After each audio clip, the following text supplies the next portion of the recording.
ತಾಲೂಕಿನ ರೈತರ ಜ್ವಲಂತ ಸಮಸ್ಯೆಗಳ ಬಗ್ಗೆ ಧ್ವನಿ ಎತ್ತಿ ಮಾನನೀಯ ಶಾಸಕರಾದ ಎಸ್.ಸಿ. ಬಾಲಕೃಷ್ಣ ಸಮ್ಮುಖದಲ್ಲಿ ಕೆಆರ್ಎಸ್ ಪಕ್ಷದ ರಘು ಜಾಣಗೆರೆ ಗಂಗಾಧರ್ ಮತ್ತು ಎಲ್ಲ ಸಂಗಾತಿಗಳು ಚರ್ಚೆ ನಡೆಯಿತು. ಅದರ ಫಲಿತ ಏನು ಅನ್ನೋದನ್ನು ರಘು ಅವರು ಮಾತಾಡ್ತಾರೆ. ನಾವು ಕಳೆದ ಸೋಮವಾರ 8 ದಿವಸ ಹಿಂದೆ ಇಲ್ಲೊಂದು ಪ್ರತಿಭಟನೆ ಮಾಡಿದ್ವಿ.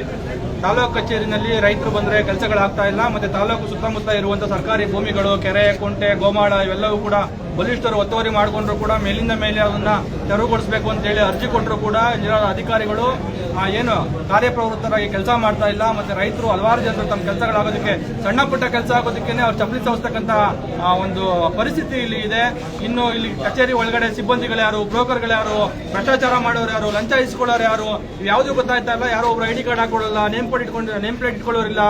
ಫಸ್ಟ್ ಆಫ್ ಆಲ್ ಈ ಸರ್ಕಾರಿ ಕಚೇರಿನೇ ಒಂದು ದನಿನ ಕೊಟ್ಟಿಗೆ ರೀತಿಯಲ್ಲಿದೆ. ಇಲ್ಲೊಂದಷ್ಟು ಬಹಳ ಅವ್ಯವಹಾರಗಳು ನಡೀತಾ ಇದ್ದಾವೆ ಅಂತ ಹೇಳಿ ನಾವು ಪ್ರತಿಭಟನೆ ಮಾಡಿದ್ವಿ.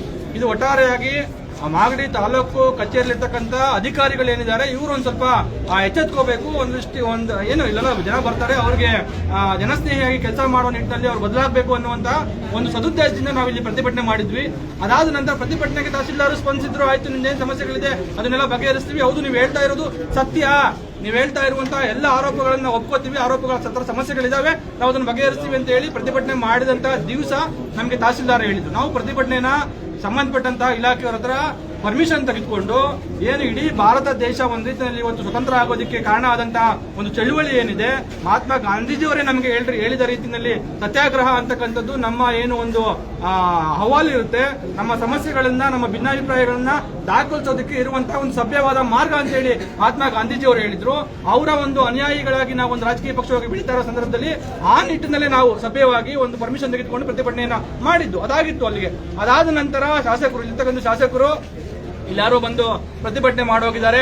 ಸುಮ್ಮನೆ ವಿನಾಕಾರಣ ಅವರು ಕಾರಣಗಳಿಲ್ದಲೆ ಯಾವುದೇ ಕಾರಣ ಆಧಾರ ರಹಿತವಾಗಿ ಅವರು ಈ ರೀತಿಯಾಗಿ ಆರೋಪ ಮಾಡೋದಕ್ಕೆ, ಇನ್ನೊಂದು ಮಾಡೋದಕ್ಕೆ ನಾವು ಬಿಡಲ್ಲ. ಅವರ ವಿರುದ್ಧವಾಗಿ ಕ್ರಿಮಿನಲ್ ಕೇಸನ್ನು ದಾಖಲಿಸಬೇಕಾಗುತ್ತೆ ಕೆಆರ್ಎಸ್ ಪಕ್ಷದವರ ವಿರುದ್ಧವಾಗಿ ಎನ್ನುವಂತ ಒಂದು ರೀತಿಯಲ್ಲಿ ಗಂಭೀರವಾಗಿ ಅವರು ಆರೋಪ ಮಾಡುವ ರೀತಿಯಲ್ಲಿ ನಮ್ಮ ಬಗ್ಗೆ ಹೇಳಿದ ಕಾರಣಕ್ಕಾಗಿ ನಾವು ಇವತ್ತು ಅವರೇ ಹೇಳಿದ್ರು 4ನೇ ತಾರೀಕು ಇವತ್ತು ಸೋಮವಾರ ಅವರನ್ನ ಕರೆಸಿ ಅಂತ ಹೇಳಿ ಪೊಲೀಸರಿಗೆ ಹೇಳಿದ್ದೀವಿ ಅಂತ ಹೇಳಿದ್ರು. ಇವೆಲ್ಲವೂ ಕೂಡ ನಮ್ಗೆ ಯಾಕೋ ಪ್ರಜಾಪ್ರಭುತ್ವ ವ್ಯವಸ್ಥೆಯಲ್ಲಿ ಪ್ರತಿಭಟನೆ ಮಾಡೋದಕ್ಕೆ ನಮ್ಗೆ ಹಕ್ಕಿಲ್ವಾ, ಅಲ್ಲಿ ನಡೀತಾ ಇರ್ತಕ್ಕಂಥ ಅನ್ಯಾಯ, ಅಕ್ರಮ, ದುರಾಡಳಿತವನ್ನ ಪ್ರಶ್ನೆ ಮಾಡೋದಕ್ಕೆ ನಮ್ಗೆ ಹಕ್ಕಿಲ್ವಾ ಅಂತಕ್ಕಂಥ ಒಂದು ಪ್ರಶ್ನೆ ಇಲ್ಲಿ ಉದ್ಭವಿಸುತ್ತೆ ಶಾಸಕರು ಮಾತಾಡಿರ್ತಕ್ಕಂಥ ರೀತಿಯಲ್ಲಿ ಅಂತ ಹೇಳಿ ನಾವು ಇವತ್ತಿಗೆ ಬಂದ್ವಿ. ನಾವು ಒಂದ್ ರೀತಿಯಲ್ಲಿ ಶಾಸಕರು ಯಾವ ಉದ್ದೇಶದಿಂದ ನಮ್ಮನ್ನ ಕರೆಸಿದ್ದಾರೆ ಅಂತ ಹೇಳಿ ನಮ್ಗೆ ಗೊತ್ತಿರ್ಲಿಲ್ಲ. ಆದ್ರೆ ಅವರು ಇಲ್ಲ, ನಾನು ಆ ರೀತಿಯಾಗಿ ನಿಮ್ಮನ್ನ ಕರೆಸಿಲ್ಲ, ಸದುದ್ದೇಶದಿಂದನೇ ನಾನು ನಿಮ್ಮನ್ನ ಕರೆಸಿದ್ದೀನಿ. ನೀವೇನೇನು ಸಮಸ್ಯೆಗಳನ್ನ ಪಟ್ಟಿ ಮಾಡಿದಿರಾ, ಆ ಸಮಸ್ಯೆಗಳು ಏನು, ಮತ್ತೆ ಆ ಸಮಸ್ಯೆಗಳಿಗೆ ಕಾರಣಕರ್ತರು ಯಾರು, ಯಾರನ್ನ ಹೊಣೆ ಮಾಡಬೇಕು, ಯಾರನ್ನ ಫಿಕ್ಸ್ ಮಾಡಬೇಕು ಅನ್ನೋದು ನಂಗೆ ಗೊತ್ತಾಗಬೇಕು. ಆ ಸಮಸ್ಯೆಗಳಿಗೆ ಕಾರಣಕರ್ತರಾದವ್ರನ್ನ ಫಿಕ್ಸ್ ಮಾಡೋದಕ್ಕೆ, ಅವ್ರನ್ನ ಕುಂಡಿಸ್ಕೊಂಡು ಕರೆಸ್ಕೊಂಡು ಅಧಿಕಾರಿಗಳನ್ನ ನಿಮ್ಮನ್ನು ಕರೆಸಿರೋದು ಸಮಸ್ಯೆಗಳನ್ನ ಬಗೆಹರಿಸೋದಕ್ಕೆ ಮಾತ್ರನೇ ಹೊರತು ನೀವೇನೋ ತಪ್ಪು ಮಾಡಿದಿರಾ, ಪ್ರತಿಭಟನೆ ಮಾಡಿ ಸಮಸ್ಯೆ ಮಾಡಿದಿರಾ, ಅಥವಾ ಪ್ರತಿಭಟನೆ ಒಂದ್ ರೀತಿಯಲ್ಲಿ ಪ್ರತಿಭಟನೆ ಮಾಡೋದೇ ನಾನು ಹೇಳಿರೋ ರೀತಿಯಲ್ಲಿ ಆರೋಪ ಅಲ್ಲ, ನಾನು ಆ ರೀತಿಯಲ್ಲಿ ಹೇಳಿಲ್ಲ ಅನ್ನುವಂತ ಮಾತನ್ನ ಬಹಳ ಮೊದಲನೇದಾಗಿ ಬಹಳ ಸ್ಪಷ್ಟವಾಗಿ ಅವರು ತಿಳಿಸಿದ್ರು. ಅದಾದ ಮೇಲೆ ಏನು ಹಲವಾರು ನಮ್ಮ ಸಮಸ್ಯೆಗಳಿದ್ವು, ದೂರುಗಳಿದ್ವು, ಬಹಳ ತಾಳ್ಮೆಯಿಂದ ಅವರು ಅದನ್ನ ಸಮಸ್ಯೆಗಳನ್ನ ಕೇಳಿಸ್ಕೊಂಡ್ರು. ಅದೇ ಸಂದರ್ಭದಲ್ಲಿ ಬಹಳ ನನಗಂತೂ ಬಹಳ ಬೇಜಾರಾಯ್ತು. ಅವರು ಕೆಲವೊಂದು ಹಂತದಲ್ಲಿ ಕೆಲವೊಬ್ಬರು ಸಮಸ್ಯೆಗಳನ್ನ ಕೇಳಿಸ್ಕೊಂಡಾಗ ಅಧಿಕಾರಿಗಳಿಗೆ ನಿಜಕ್ಕೂ ಅವರೇ ಒಂದು ರೀತಿಯಲ್ಲಿ ಇದನ್ನ ಕಳ್ಕೊಂಡು ಅಧಿಕಾರಿಗಳಿಗೆ ಚೀಮಾರಿ ಹಾಕುವಂತ ಕೆಲಸವನ್ನು ಮಾಡಿದ್ರು. ನಾನು ಹೇಳ್ಬಾರ್ದು ಮಾತನ್ನ, ಪಾಪ ಅವರು ಮಾತನ್ನ ಹೇಳಿದ್ರು. ನಾನೇ ಅದನ್ನ ಬೇಡ ಬಿಡಿ ಆಗಿತ್ತು ಹೋಗ್ಲಿ ಅಂತ ಹೇಳಿ ಅವರನ್ನ ತಡೆದೆ. ಒಂದ್ ರೀತಿಯಲ್ಲಿ ಅವರು ಜನಪರವಾಗಿ ಮತ್ತೆ ನಾವೇನು ಸಮಸ್ಯೆಗಳನ್ನ ಎತ್ತಿದ್ವು ಆ ಸಮಸ್ಯೆಗಳನ್ನ ಬಗೆಹರಿಸುವ ನಿಟ್ಟಿನಲ್ಲಿ ಇವತ್ತು ಮಾತಾಡಿದ್ದಾರೆ. ಮತ್ತು ಸಂಬಂಧಪಟ್ಟಂತ ಅಧಿಕಾರಿಗಳ ವಿರುದ್ಧವಾಗೂ ಕೂಡ ನಿಷ್ಪಕ್ಷಪಾತವಾಗಿ ಮತ್ತೆ ಅದನ್ನ ಯಾರು ತಪ್ಪು ಮಾಡಿದಾರೋ ಅವ್ರಿಗೆ ಯಾವುದೇ ಮುಲಾಜಿಲ್ಲದೆ ಅವ್ರ ವಿರುದ್ಧ ಕ್ರಮ ತೆಗೆದುಕೊಳ್ತೀವಿ ಎನ್ನುವಂತ ಮಾತನ್ನ ಭರವಸೆಯನ್ನು ಇವತ್ತು ಕೊಟ್ಟಿದ್ದಾರೆ. ಮುಂದಿನ ದಿನಗಳಲ್ಲಿ ತರದೇನ ಸಮಸ್ಯೆ ಇದ್ರೆ ಅವರು ಏನು ಶನಿವಾರ ಇಲ್ಲಿ ಜನಸಂಪನ್ನ ಕಾರ್ಯಕ್ರಮವನ್ನ ಮಾಡ್ತೀವಿ ಅಂತ ಹೇಳಿದ್ದಾರೆ. ಆ ಸಂದರ್ಭ ನಾನು ತಾಲೂಕು ಜನರಿಗೆ ಕೇಳ್ಕೊಳ್ಳೋದು ಇಷ್ಟೇ, ನೀವು ಇಲ್ಲಿ ಸಮಸ್ಯೆ ಇದೆ ಅಂತ ಹೇಳಿ ಸರ್ಕಾರಿ ಅಧಿಕಾರಿಗಳಿಗೆ ಬಂದು ಕೇಳ್ತಾ ನಿಮ್ ಚಪ್ಪಲಿನ ಸವಸ್ತಾ ಇದ್ರೆ, ನಿಮ್ ಕೆಲಸ ಆಗ್ತಾ ಇಲ್ಲ ಅಂದ್ರೆ ದಯವಿಟ್ಟು ಧೃತಿ ಕೆಡಬೇಡಿ. ನಮ್ಗೊಬ್ರು ಶಾಸಕರು ಅಂತ ಇದ್ದಾರೆ, MLAಗಳಿದ್ದಾರೆ, ಜನಪ್ರತಿನಿಧಿಗಳಿದ್ದಾರೆ. ನಾವು ಅವ್ರನ್ನ ಆಯ್ಕೆ ಮಾಡ್ಕೊಂಡಿರೋದೇ ಅಧಿಕಾರಿಗಳ ಕೈಲಿ ಕೆಲಸ ಮಾಡಿಸೋದಕ್ಕೆ. ಅವ್ರಿಗೆ ಇರೋದ್ರಲ್ಲಿ ನಿಮ್ ಶಾಸಕರು ಒಂದ್ ರೀತಿಯಲ್ಲಿ ಪ್ರೊಆಕ್ಟಿವ್ ಆಗಿ ಕಾಣ್ತಾ ಇದ್ದಾರೆ, ಅವ್ರ ಸಮಸ್ಯೆಗಳನ್ನ ಬಗೆಹರಿಸ್ತೀವಿ ಎನ್ನುವಂತ ಮಾತನ್ನ ಇವತ್ತು ಅವ್ರು ಹೇಳ್ತಾ ಇದ್ದಾರೆ. ದಯವಿಟ್ಟು ಅವರ ಜನಸ್ಪಂದನ ಕಾರ್ಯಕ್ರಮ ಏನಿದೆ ಶನಿವಾರದೊತ್ತು, ಅವತ್ತು ಆ ಕಾರ್ಯಕ್ರಮಕ್ಕೆ ದಯವಿಟ್ಟು ಬನ್ನಿ. ಮುಂದಿನ ದಿನಗಳಲ್ಲಿ ಅವರ ಸಮಸ್ಯೆಗಳೇನಾದ್ರೂ ನಮ್ಮ ಪಕ್ಷದಿಂದ ಕೊಡೋದಿದೆ ಪಟ್ಟಿ ಮಾಡಿ ನನಗೂ ಕೊಡಿ, ನಾನೊಂದನ್ನ ಕ್ರಮ ತೆಗೆದುಕೊಳ್ಳೋದಕ್ಕೆ ನಾನು ಮಾಡ್ತೀನಿ, ನೀವು ಪ್ರತಿಭಟನೆ ಮಾಡೋದಕ್ಕೆ ಮುಂಚೆ ನನಗೆ ತಿಳಿಸಿ ಅನ್ನುವಂತಹ ಒಂದು ಮಾದರಿ ರೀತಿಯಲ್ಲಿ ಇವತ್ತು ನಡ್ಕೊಂಡಿದ್ದಾರೆ. ಹಾಗಾಗಿ ನಾವು ಈ ಸಂದರ್ಭದಲ್ಲಿ ನಾವೆಲ್ಲ ಏನ್ ಬಂದಿದ್ವಿ ಇವತ್ತು ಈ ಸಂದರ್ಭದಲ್ಲಿ ಅವರಿಗೆ ನಾನು ಧನ್ಯವಾದಗಳನ್ನ, ಅಭಿನಂದನೆಗಳನ್ನ ತಿಳಿಸೋದಕ್ಕೂ ಕೂಡ ಇಚ್ಛೆ ಪಡ್ತೀವಿ. ಒಂದ್ ರೀತಿಯಲ್ಲಿ ಡೆಮಾಕ್ರಸಿ ಇರೋದು ಹೀಗೇನೆ. ಯಾರು ಇಲ್ಲಿ ಗೂಂಡಾಗಿರಿ, ದಬ್ಬಾಳಿಕೆ, ದೌರ್ಜನ್ಯ ಮಾಡೋದಕ್ಕೆ ಯಾರ ಕೈಲೂ ಸಾಧ್ಯ ಇಲ್ಲ. ನಮ್ಮ ಸಂವಿಧಾನ ಹಂಗಿಲ್ಲ.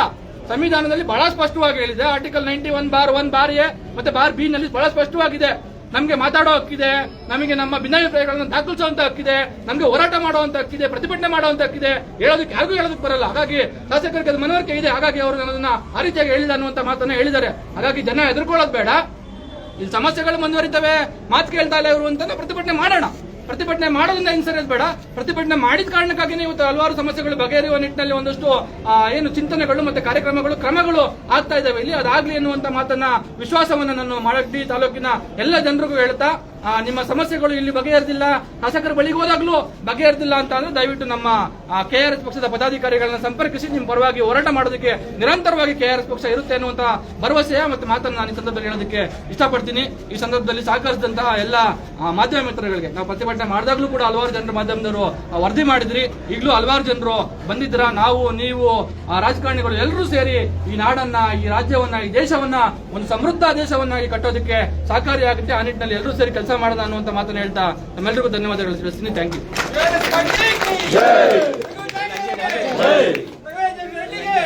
ಈ ಕಡೆ ಬಂದ್ಬಿಡ್ರಿ, ನಮ್ಮವರೆಲ್ಲ ಈ ಕಡೆ ಬಂದ್ಬಿಟ್ಟು ಧನಂಜಯ